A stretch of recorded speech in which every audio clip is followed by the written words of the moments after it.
Okay, hi everybody. Hope you're doing well. I hope first half week or third week has been a good time for you. First, I want to talk a little bit of a digression. This past week, we have two very important Yahrzeits that should be worthy of mention. Yahrzeit is the anniversary of the death of someone, and we had two very, very exceptional people who died a long time ago, but we should remember them. On the 3rd of Elul, which was Tuesday, was the Yahrtzeit of Rav Kook, who died in 1935.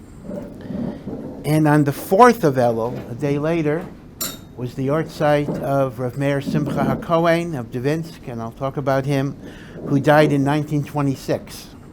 So they died 9 years apart. 26 is Rav Meir Simcha, and 35 was Rav Kook. Again, Rav Kook is the 3rd of Elul, and Rav Meir Simcha is the 4th of Elul. And I want to talk a little bit about these Gedolim. You know, you can learn Torah in many, many different ways. We learn Torah from books. We learn Torah, from the Gemara, from the Medrash. But there's also a concept of learning Torah from human beings. You actually see tzaddikim, righteous people. If you get to meet them, you get to meet them. If you don't get to meet them, you can still read about them, the stories and the biography of great Gedolim and tzaddikim, and I include Rebbetzins, women as well, can be very, very inspiring. I know sometimes people say, oh, that's not real learning. Well, in a sense, it's not real learning, but it's something that can be very, very important in the formation of one's feeling towards Yiddishkeit.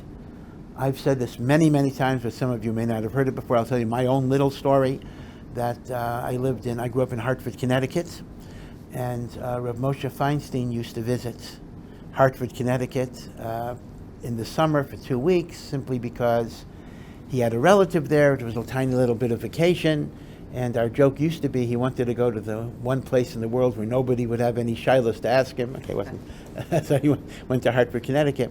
And I was in 4th grade, and we were still having school. Apparently he came before school was out for the summer, and I would be in the car. I was in 4th grade, and I used to daven in a shul and then go to my day school, which was 2 blocks away. So I was actually in the car with him. I would pick him up, and I would sit in the car, and I noticed a lot of things about him. I clearly remember, as a little boy, that I saw a shining light from his face. I mean, that I absolutely remember. And he was very, very short. I mean, I was in 4th grade. I was his height then. But I watched him like a hawk. I noticed all sorts of things. I noticed how he had a Mishnayos open, and every time you were allowed to learn, he would open it, and then when he started davening, he would close it, open it, close it, like people are called to the Torah. When they're reading the Torah, he had his finger in the Mishnah. It was always closed. As soon as the Torah reading was finished, and they're waiting for the next guy to come up, which is only 20 seconds. Open, close. And then I remember when he would wrap up his tefillin, he would be, learning a Mishnah, wrapping up his tefillin. I just remembered all these things. I had never seen it before. But the one thing that I can never forget is that one day, davening was over. I was still in shul. I had my own key. I was a little precocious. And it was raining. And it was no big deal. I would just walk a block and a half or 2 blocks to school. But there's a knock at the shul door, and the guy that drove us there came and said, Rabbi Feinstein asked me to come back and pick you up because he remembered you were in the car and he didn't want you to walk in the rain. Now, the amazing thing is, nobody else cared about that, and I didn't care about that. I mean, even today, I don't care about walking in the rain. It actually does not bother me. And certainly it was only a 2-block walk. And all the people who knew me, okay, the kid's going to walk to school. Who was the only person who cared about a little boy being marginally inconvenienced by the rain? It was maybe the greatest rabbi in the world, the greatest Talmid Chacham, the greatest scholar, the one that every shaila in halacha came to him. There used to be a joke that in the back of everybody's smicha, everybody's rabbinic ordination in those days, they put Rav Feinstein's phone number. Now, I know that's not true because it's not on the back of mine, but the fact that they made such a statement, indicates that this is who he was, and yet he had the kindness and the consideration of caring about children that he didn't even talk to. I actually didn't talk to him. I think I gave him good Shabbos or something. I didn't have a conversation with him, but he cared. So when I think about what it means to be a gadol, what it means to be a great person, yeah, Rav Moshe knew the Talmud, and he knew the Shulchan Aruch, and he knew everything by heart. He knew everything. But at the same time, there was such a warmth and such a kindness. And when you read about Gedolim, this is what you should look for. That's why I sometimes am a little critical of a certain genre of biography where the only thing they emphasize about the great rabbis is how learned they were, how smart they were, how brilliant they were. That's good, that's great. But we also need to remember how kind they were, how compassionate they were, how considerate they were. Because sometimes there's a tendency when you overemphasize only the intellectual aspect of somebody. You know, some people take it to a bad extreme. I may get in trouble for this because they say, "Oh, I don't have to talk to my wife." I mean, I even get questions like this where a newly married person might say, how many minutes do I have to talk to my wife a day? You know, the problem is not how you answer the question. The problem is, why do such questions get asked in the first place? That's the problem. The problem is not the answer. And I can just tell you that Rav Moshe Feinstein was a person who did talk to his wife. He was a person who was a loving husband and a loving father and a caring person. And he happened to know Kol HaTorah Kula as well. Of course, they're connected. Okay, so that's why I often do kind of depart even from a regular share to tell stories. Because I think the stories are part of what you need to hear, you need to internalize. You need to understand that if you want to be a great person, and I hope that all of you will be, you're already great people, but to mamish be greater and greater, you need to know that side by side, hand in hand, with your Torah learning, your mitzvah observance, all of that is really, really important, will also be a refinement of character and a kindness and a rachamim and a love that you will feel for people. So that's why I'm going to talk a little bit about these two Gedolim, who are very, very different in many ways. Their lives overlapped, obviously. But they represent not only phenomenal greatness in Torah learning, but also a tremendous kindness and Avas Yisrael.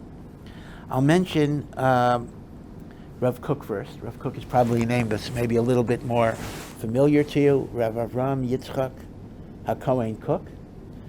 You're not going to hear about him that much in this yeshiva, but I'll talk about him a little bit. Rav Kook was born in Lithuania, and he was what you might call a traditional, in many ways, meat and potatoes gadol, meaning Rav Kook was not some hippie on marijuana. People think Rav Kook. Rav Kook was a master of Shas and Poskim, a great posek, etc. But Rav Kook had a little bit extra added onto him. He was also a very poetic person. He was also a very mystical person.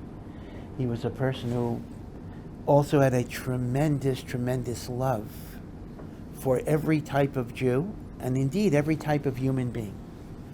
And as a young man, he was already attracted to come to Israel. He came to Israel around World War I, where things were not built up that much under the British mandate.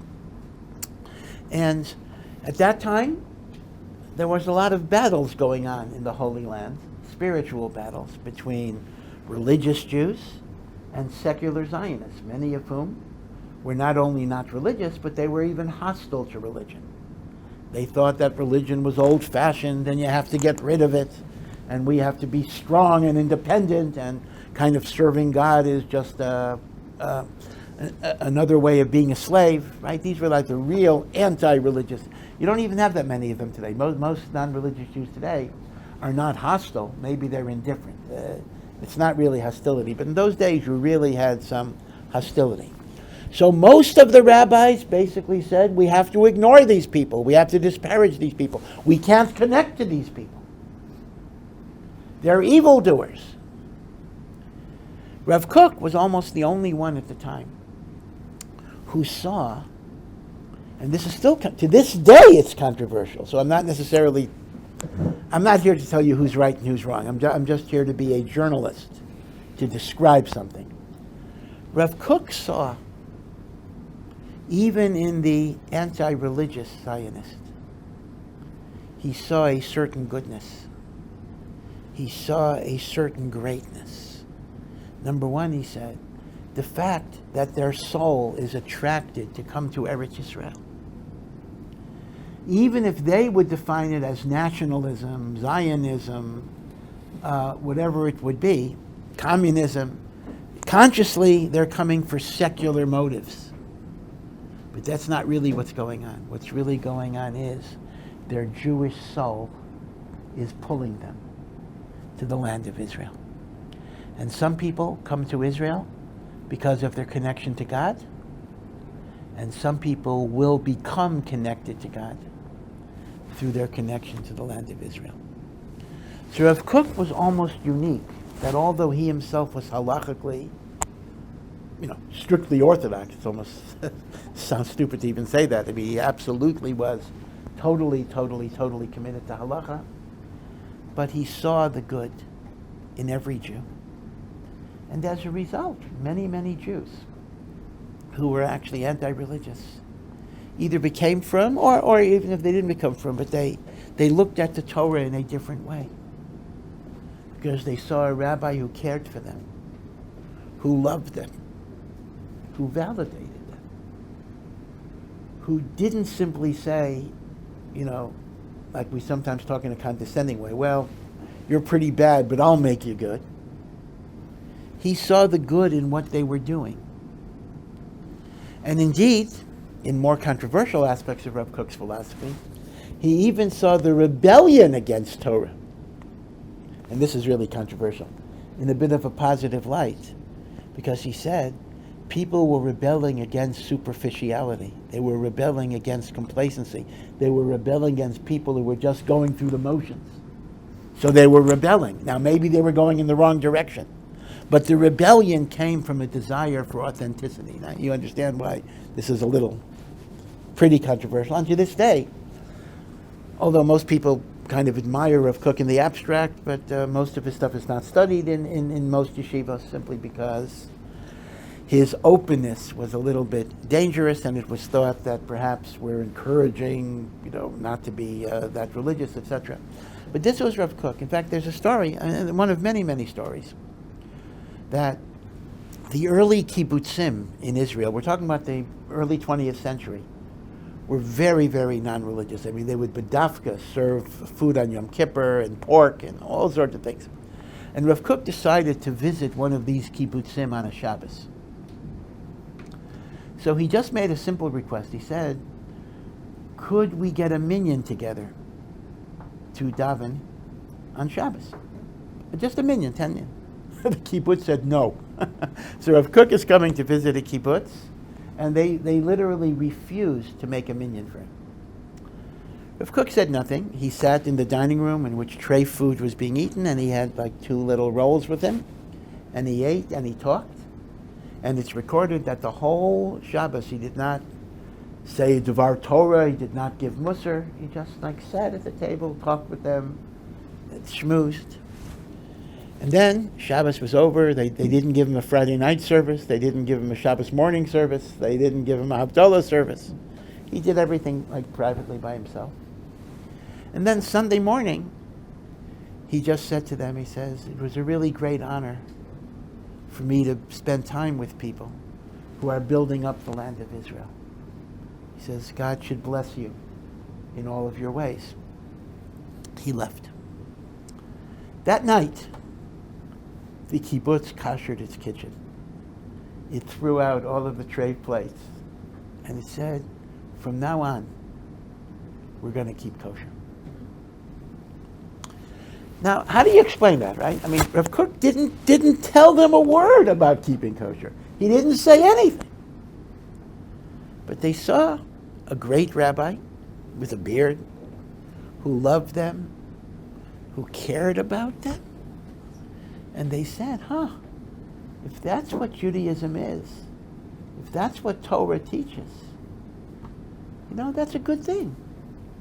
Now, maybe we're not going to become Haredi, we're not going to wear a long coat, and the men are not going to grow beards or even put on tefillin every day. But we can touch this, we can approach this, we can connect to this. This is Rav Kook.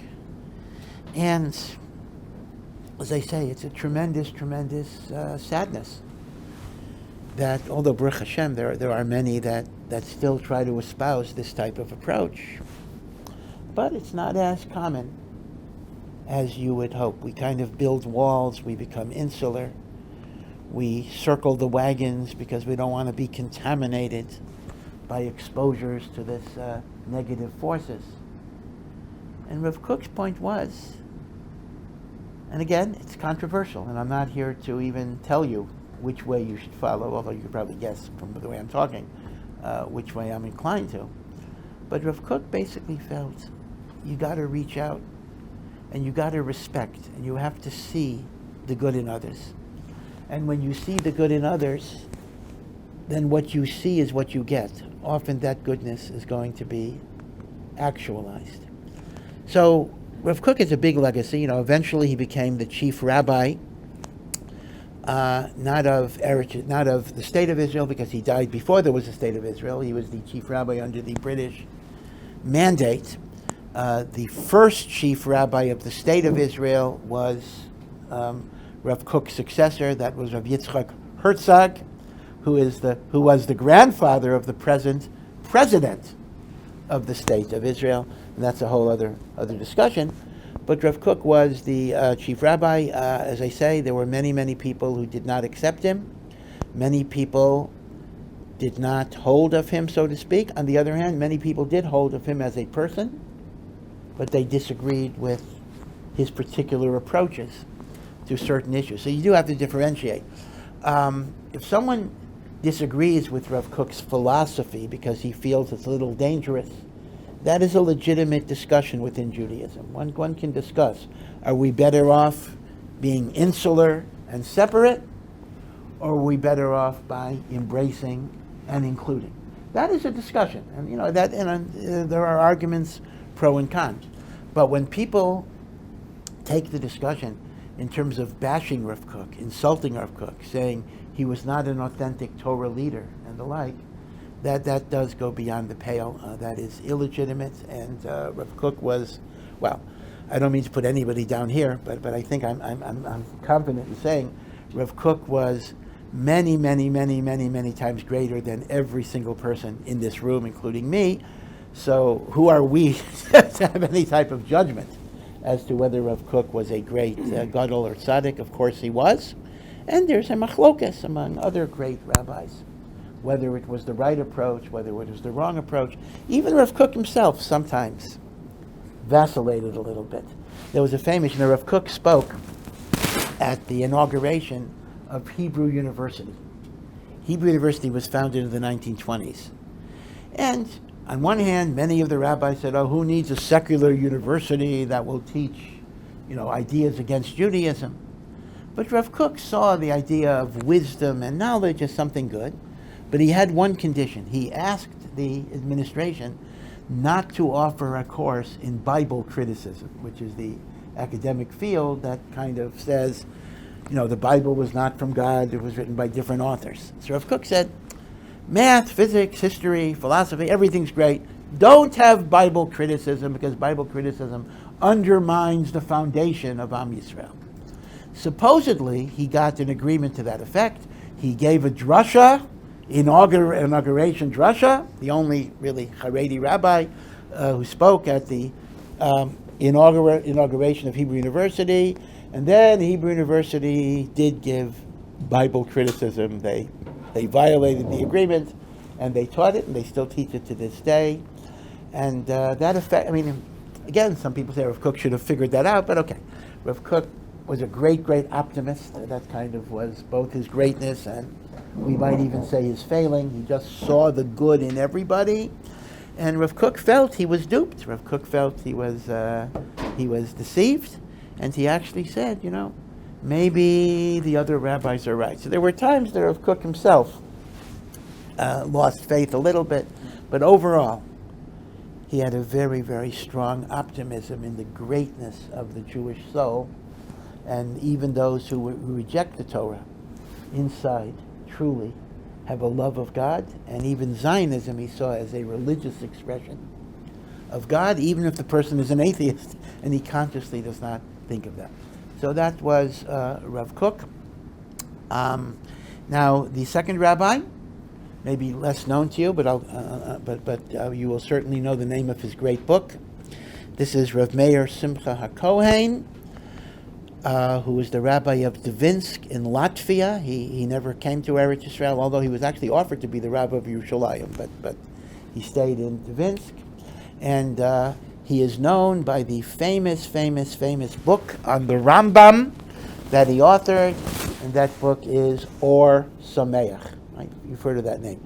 Ohr Somayach, that's the name of our yeshiva, and that's not an accident. Our yeshiva is named after Rav Meir Simcha HaKohen, who tragically died. He and his wife, they died without any surviving children. They had one daughter who died in the lifetime of their parents, and it was thought that to memorialize this great rabbi, the yeshiva was named after him. There's actually a picture of Rav Meir Simcha in the yeshiva office, and I would urge you to look at it, because it is the face of a truly great tzaddik. Not only a phenomenal gadol, he was called in his lifetime already a title that very few gedolim get. Rav Chaim Kanievsky was given this title, honorific title. It's called Sar HaTorah. We don't say it by the run-of-the-mill gadol, if there's such a thing as the run-of-the-mill gadol, is, HaRav HaGaon or something. Sar HaTorah is the Prince of Torah, the King of Torah. And that title is given to very few people. Who decides? There's no official decider who decides, but Chaim Kanievsky was a recent person that had it, and in his lifetime, and by the way, in those days the competition was greater, because the Gedolim were much greater, Chafetz Chaim, everyone else, and in that generation, he was called the Sar HaTorah. And it's interesting, both Rav Kook and Rav Meir Simcha are Kohanim, and the Chafetz Chaim was a Kohen as well. It is interesting in those days how many of the Gedolim of that generation were also Kohanim. In fact, people used to debate. They thought Mashiach was going to come. Who is going to be the Kohen Gadol when we have the third Beis HaMikdash coming down Min HaShamayim? Will it be Rav Kook? Will it be Rav Meir Simcha? Will it be the Chafetz Chaim? Because their lives overlapped to a large degree. Rav Meir Simcha died in 1926. The Chafetz Chaim died in 1933. Rav Kook died in 1935. This is really before the Holocaust, although Rav Kook died after Hitler had come to power, and different things were beginning to happen. By the way, just one example of Rav Meir Simcha. Rav Meir Simcha wrote two books. One is his book on the Rambam that's called Ohr Somayach, Happy Lights. That's a play on his name, Meir Simcha. And he also wrote a sefer on Chumash, which is a very well-known sefer. It was not published till after his death, and that is called Meshech Chochmah. So these are interchangeable. Sometimes we refer to the rabbi as the Meshech Chochmah. Sometimes we say the Ohr Somayach. Sometimes we say Rav Meir Simcha. They're all the same person. Now, the Ohr Somayach, or the Meshech Chochmah, died in 1926. So obviously, everything he wrote in the Meshech Chochmah was earlier than that, and it may have been 50 years earlier than that. These are notes he made on the Chumash. So it's way before Hitler, way before the Holocaust. And in the Meshech Chochmah, in Parshas Bechukosai, which is the Tochacha, the Musar, when God says, if you don't keep the commandments, bad things are going to happen. Rav Meir Simcha writes, and it's a very interesting psychological analysis. He basically says, every generation seeks to be creative. Every generation seeks innovation. That's the nature of a human being. Even a religious person who has tradition and the like. I want to do something new. I want to have new insights in the Torah, new interpretations. So Rav Meir Simcha says there's a certain cyclical pattern in Jewish history, ups and downs, in which initially the Jews learn Torah, they study Torah, and the creativity becomes manifest in new books and new insights.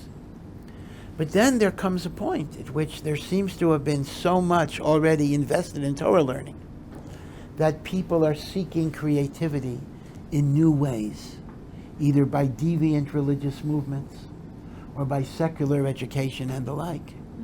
And thus they leave the Torah and they want to assimilate and become like the nations of the world.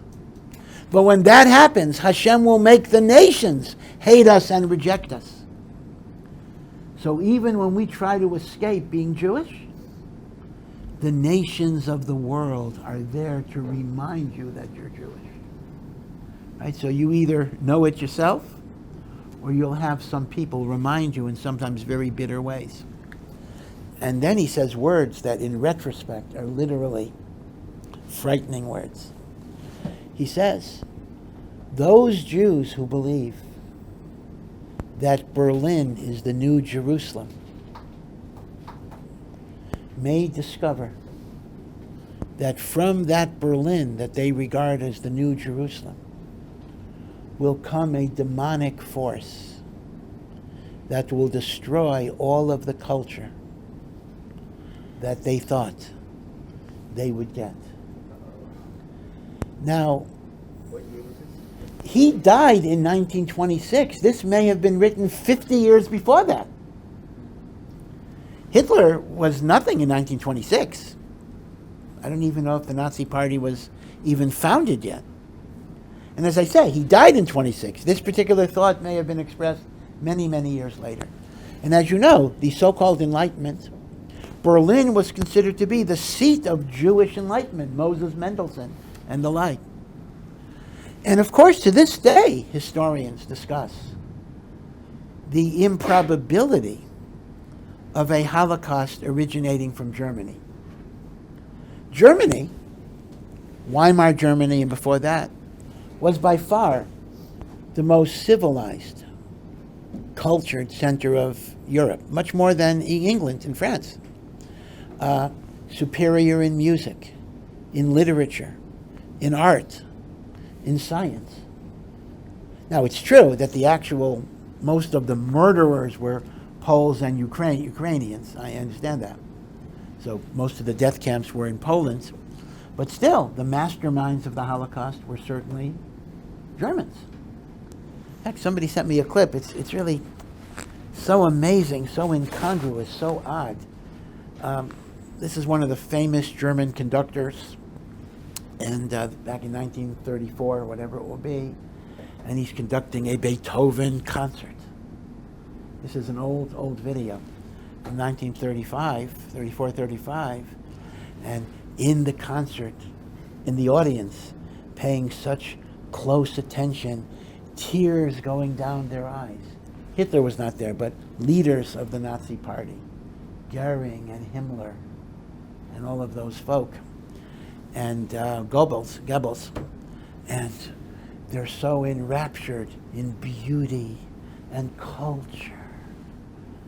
They're almost in a trance at the beauty of the music.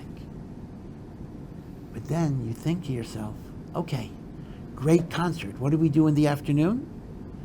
Let's set fire to some buildings and kill a few thousand babies. In other words, something doesn't compute. This was the most civilized culture. And yet, look what they did. And historians to this very day discuss whether, just from a secular historical standpoint, like, is the Holocaust like a historical anomaly, or can you root it in German culture, authoritarianism, and the like? It's a whole historical debate. But the amazing thing is, Rabbi Meir Simcha predicted the Holocaust many years before Hitler even came to power. Now, Rav Meir Simcha lived in Latvia, Dvinsk, still, it's a town still there. And it's so interesting that to really understand Rav Meir Simcha's personality, you have to know that Dvinsk actually had two rabbis, two chief rabbis, and both of them were great Gedolim. One was the rabbi of the Hasidic community, and Rav Meir Simcha was the rabbi of the non-Hasidic community. And each of them were Gadol Hador. It's quite unusual that one little city would have these two great Gedolei Hador. The Hasidic rabbi was Rav Yosef Rosen, who was known as the Rogatchover Gaon because he was born in a town Rogatchov. And Rav Yosef Rosen was a super genius. In fact, Rav Meir Simcha said about the Rogatchover that people say the Rogatchover has a photographic memory. It's not true. He just finishes the Talmud every 30 days. So, of course he remembers it because anything he learned was less than a month. Of course, halvai we would remember for a month. We forget after an hour. But okay, but Rav Meir Simcha said, hey, he doesn't have a great memory. He just learned it within the past month. And their personalities were so different that it's almost humorous. The Rogatchover was stormy. The Rogatchover was like, you never wanted to get into a discussion with him because he would overwhelm you. You'd ask him a question, he would just give you a stream of references. Your mind couldn't even compute them. He'd say, oh, your question, Tosas and Zavachim and Yerushalmi here and the Medrash here. He would just give you, to this day, there are institutions who tried to decipher his references, meaning a lot of his writing are just streams of references. And superficially, they don't seem to be relevant to the question. So there are people who spend the whole day trying to figure out, because he would go from A to Z without explaining any of the middle links.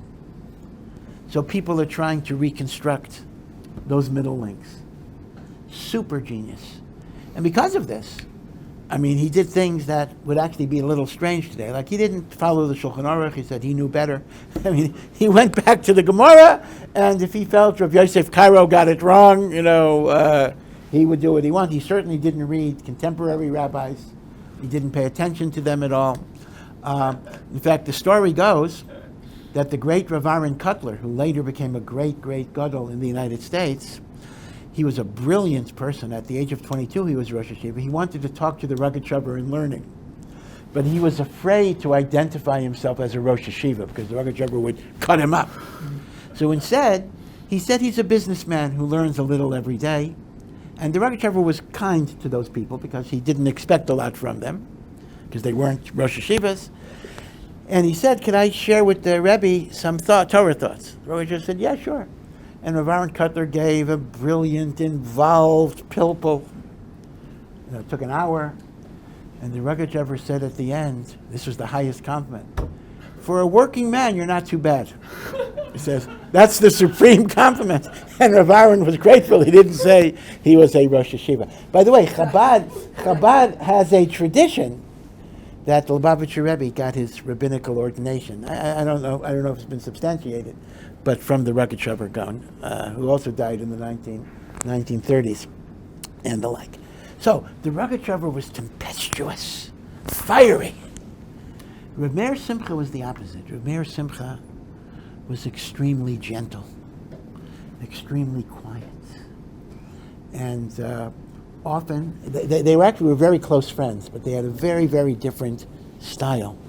And Rav Meir Simcha, if you look at the picture, and it's worthwhile to look at the picture a little bit, you'll see there's a certain sadness in his eyes. Maybe I'm reading something into it, but I see a sadness in his eyes. As I indicated, he and his wife had only one child, and the daughter died. And it is said that his wife never recovered. His wife was kind of in permanent grief. And Rav Meir Simcha was one of the greatest Gaonim of the ages, really, really great. Spent a lot of time, and that's why I'm bringing this out, a lot of time trying to comfort her. And they say he used to go on walks with her. Now I'm going to tell you a little thing that may sound so minor to you, but trust me that it actually is a big deal. It is recorded that he would hold her hand when they went on walks. Now you might say, okay, big deal. Well, when you're in Yerushalayim for a while, you will indeed see it is a big deal. People don't do that. But he did it because she needed it. And if she needed it, he was going to do it, in spite of whatever people might say in certain levels of society. And it is said that he was the address when couples had marital problems, lack of shalom bayis. He was the person to go to. And it is recorded that many, many, many couples named their children Meir Simcha after him, because they basically said they had their children because he kept them together as husband and wife. Even the Goyim of Dvinsk, the non-Jews of Dvinsk, saw him as a holy man. They would go to him for blessings. They would go to him for advice. And he made himself available to everyone. So this week, really, we commemorate, not celebrate, we commemorate the loss of these very, very, very, very great people. But what do you do? What do you do when you think about the Yahrzeits of a great person? Same, even the Yahrzeits of one's parents, or whatever Yahrzeits you're commemorating. So what you have to do, all of us have to do, is what can I do in my life to perpetuate what they lived for, what their lives represented? And if I can do that, I'm giving them a great nachas in Shemayim, because that means all of the things they wanted to teach us, all of the things that we can learn from them, we're trying to incorporate within our own lives. And once again, obviously, both Rav Kook and Rav Meir Simcha, Gedolei Torah learning was an absolutely essential part of their life in every way. But remember too, the Avas Yisrael, the care that they had for their spouses, the idea that even a Jew that is far removed from Yiddishkeit has goodness within them. And the more we can see that, the more they will be drawn to Torah and mitzvahs. People are drawn to Torah and mitzvahs not by being told how bad they are, but by having some affirmation of the goodness in what they're doing. By the way, this reminds me a little bit, it's a gimmick, but it's a clever gimmick. Chabad has a thing, at least I don't know if it's a Chabad thing about a particular shaliach, but a particular shaliach, when he wants to convince people to keep kosher, he goes into their house and says, you're already keeping 90% kosher. Look, your apples are kosher, and your bananas are kosher, and your water is kosher. You're kosher, you're already there. Come on. It's kind of like, you can take whatever the person is doing and kind of say, you're already there. There's something good there. And Rav Kook was willing to do that, and I think the more we can do that as well. It's no accident that religious, secular tensions in Israel are very, very high. And it's not just religious, secular. Within religious, we have different gradations of religion. They say that the Eskimos, I don't know if it's true, they have like 200 words for different shades of white, because they have to know different colors of snow. Because where can you step on it, where can't you step on it? And most of us, we would not even know the difference. So in Israel, there are like 200 different shades of being Orthodox. In America, it's kind of, Orthodox, conservative, reform. Okay, Orthodox, Hasidic, not Hasidic. Okay. In Israel, no. You take Orthodox, dati, take from, whatever word you want to use, you divide it into 300 shades. And to most of us, we couldn't tell the difference. Like what exactly, for example, I'll give you a name, maybe you don't even know the name. What is the difference in the hashkafa between Rav Steinman, Zichrono Livracha, and Rav Shmuel Orbach? $1,000 for anyone who can answer that question. What? And yet, these are two very, very great rabbis. They looked the same. They learned the same. They did all the mitzvahs the same. Right? So you would think, as an uneducated American, they're the same. They're ultra-Orthodox, we'll use that term, Haredi rabbis of the yeshiva world. The answer is, yeah, they are. And yet, their followers. It's almost like a civil war. Consider them to be absolutely on different extremes. Well, they have issues over the draft and over different issues like that. So the polarization that exists among the Jewish people is not only religious secular, it's even within all the gradations of religion. And you think about, what a waste of energy some of that is, because there are so many people who want to kill us and we're so few. As Rodney King said, why can't we all get along? No, there may be reasons why we can't all get along, because there are ideological differences. But once in a while, it's good to contemplate a Rav Kook and a Rav Meir Simcha, who had a great, great love for all Jews. And maybe if we could bring a little bit more of that into our lives, we can bring ourselves closer to Mashiach. So that's one of the things. We're approaching the end of the year. A new year is coming. And everybody has their own tshuva and their own cheshbon hanefesh, that's spiritual accounting. But this might be one of the things that we can think about and focus on. And B'Yeshu Hashem, wish everybody a Shana Tova Masuka, a very good and sweet year. Thank you, Rabbi. Thank you.